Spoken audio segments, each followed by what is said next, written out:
बहुत शुक्रिया जनाब स्पीकर। बड़ी मेहरबानी है अपोजिशन लीडर साहब मुझे अलाउ करने गुफ्तगू करने के लिए, क्योंकि जब हम उधर बैठते थे तब भी नहीं अलाउ करते थे, इधर बैठते हैं तब भी इनको इतराज़ होता है। लेकिन कुछ चीज़ें जो है जनाब स्पीकर वो रिकॉर्ड की दुरुस्तगी के लिए मुझे बात करना ज़रूरी है। पहले तो भाई ने जिस मासूमाना और जिस ऐसे तरीके से गुफ्तगू की जैसे इस मुल्क में इनकी सियासत ना किसी ने देखी है, इनकी नफरत ना किसी ने देखी है ना भुगती है। अब पहले उन्होंने शुरू किया सोशल मीडिया से और उन्होंने कहा कि आप कैसे रोक लेंगे, सोशल मीडिया सब कुछ दिखाता है, यही तो प्रॉब्लम है जनाब स्पीकर। ये कीबोर्ड वॉरियर्स है ना, ये इन प्रॉब्लम ये है कि एआई से फेक पोस्टर्स तस्वीरें इन्होंने क्या नहीं किया एक इदारे को, उसके सरबराह को पिछले 2.5 साल से टारगेट पर रखा हुआ है और उसके ऊपर जितनी भी गंदी घटिया नाजेबा कैंपेन हो सकती है वो ये करते हैं, फिर बाद में पूछते हैं हमने किया क्या है। और ये जो अभी आज उन्होंने बड़ी मासूमियत से कहा कि जी वो देखे ना इलेक्शन नहीं लड़ने दिया गया। भाई अपनी नालायकियां किसी पे मत डालो।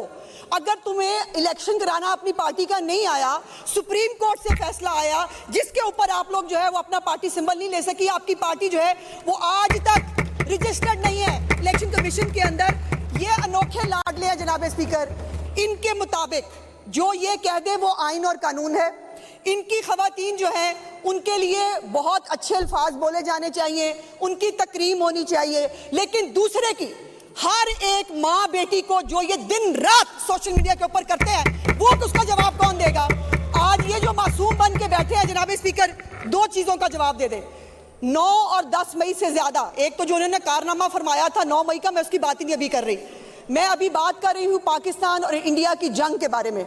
जनाब स्पीकर 6 तारीख की रात से ये जंग शुरू हुई, जिसके बाद 9 तारीख की रात को जो पाकिस्तान की हुकूमत है उसने अपना जवाब दिया।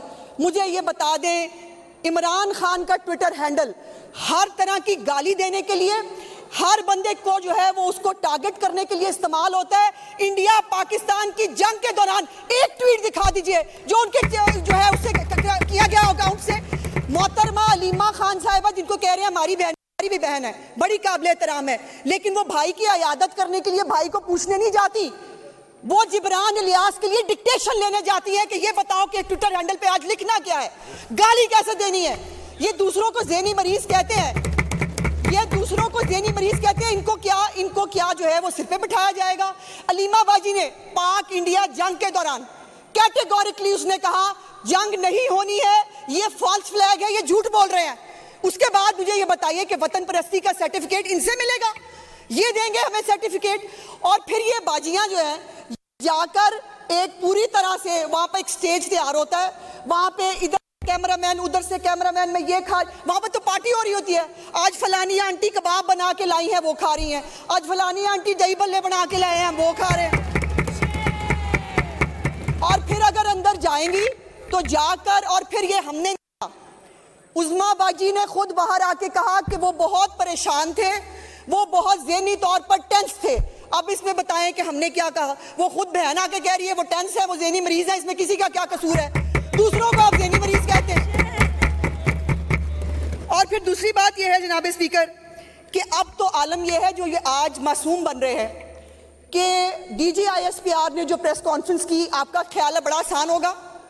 आप वो सियासी लोग नहीं हैं और ये बार बार कहते हैं ना कि जी वो सियासत में ला रहे हैं, सियासत में ला रहे हैं ये जनाब स्पीकर जो कहते हैं हम सियासी जमातों से बात नहीं करेंगे, हम बात करेंगे तो फौज के साथ करेंगे। मुझे बताइए कि सियासत में उनको कौन ला रहा है, कौन लाना चाहता है उनको सियासत के अंदर, ये लाना चाहते हैं उनको सियासत के अंदर। और फिर अगर वो इनकी बात मान ले तो ये वही लोग हैं जनाब स्पीकर जो बाजवा साहब को ताहयात एक्सटेंशन ऑफर करके आए थे।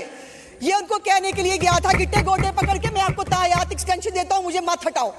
और अब ये आलम है कि DGISPR की प्रेस कॉन्फ्रेंस के बाद DG साहब के बारे में तो जो कहा जा रहा है सो कहा जा रहा है। इनको आदत है लोगों के घरों में घुसने की, इनको आदत है बुजुर्गों के जो है वो बदतमीजी करने की। आज एक न्यूक्लियर साइंटिस्ट जो DGISPR के फादर है जनाब स्पीकर, उनके बारे में जो घटिया और वाहियात कैंपेन ये कर रहे हैं, और उसको टेकअप कौन कर रहा है, उसको टेकअप कर रहा है इंडियन मीडिया, उसको टेकअप कर रहे हैं वो तमाम दुश्मन कुव्वतें जो पाकिस्तान के एटॉमिक प्रोग्राम के ऊपर हमेशा क्रिटिक रही हैं, उसको टेकअप कर रहे हैं वो अकाउंट्स। जो पाकिस्तान के एटॉमिक प्रोग्राम को हमेशा क्वेश्चन करते रहे जनाब स्पीकर, ये मुल्क की खिदमत कर रहे हैं। मुझे ये बताइए कि 9 मई के दिन आप शोहदा के मुजस्मे गिराने वाले थे कौन? आप कोर कमांडर हाउस में घुसने वाले थे कौन? आप रेडियो पाकिस्तान को आग लगाने वाले थे कौन? आप टोल प्लाजा को आग लगाने वाले थे कौन?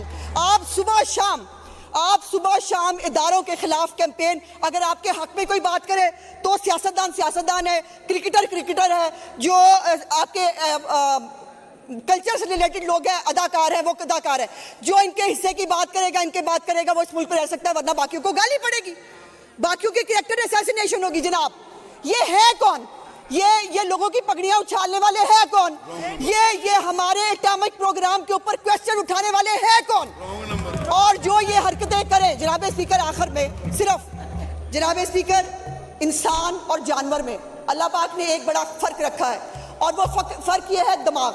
अल्लाह पाक ने इंसान को दिमाग दिया है सोचने और समझने के लिए, और जो इंसान दिमागी तवाज़ुन से फारिग हो उसको फिर जानवर ही कहते हैं जनाब स्पीकर। उसके लिए कोई नाम नहीं है जी। ये मुझे आज की वो रेजोल्यूशन दे जी, मैं बिल्कुल आपको देखिए, एक सेकंड ठहरे ना, एक ये यार, ये आपका बात सुने भाई साहब, एक सेकंड, 1 मिनट जी, 1 minute please, everybody please be seated, मेरी दरख्वास्त है। अच्छा देखें, आप जो तकरीर करना चाहेंगे ना, मैं आपको मौका दूंगा। आप भी जो देखें, उन्होंने, आपने सुना नहीं है, उन्होंने ये कहा है, मैं दोहरा देता हूं, मेरा बड़ा गौर था कि मैं कोई गैर पार्लिमानी लफ्ज़ नहीं करूंगा। उन्होंने कहा कि इंसान और जानवर में अल्लाह ताला ने एक फ़र्क रखा है कि अक्ल की बुनियाद पर फैसले करें, किसी की तरफ तशबीह तो नहीं दी। That's all. जी मलिक अहमद सईद खान साहब भी यहाँ प्लीज़, मैं करारदाद लूँ उसका। अच्छा ठहर जाए जी, अहमद सईद एक second, I am minister for parliamentary affairs standing. जी स्पीकर साहब, मेरी गुजारिश है कि पहले अगर हम बिजनेस ले लें, और मैं सिर्फ प्लीज मैं भी इस पे बात करना चाहूँगा। अब करारदाद आती है तो करारदाद आएगी तो हम में से जो इस इशू पे बात करना चाहता है ये भी करें, हम भी करेंगे, तो उस पर फिर तब बात कर लेंगे। अभी अगर हम अपना जो लेजिस्लेशन है वो कंप्लीट कर लें सर, अगर आपसे रिक्वेस्ट है। आपने कोरम की निशानदेही कर दी, आप और कर क्या सकते हैं?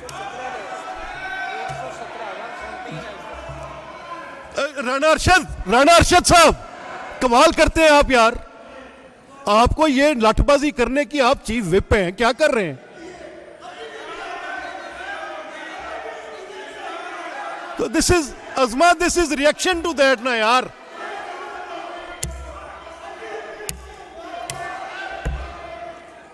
कमाल लोग हो यार।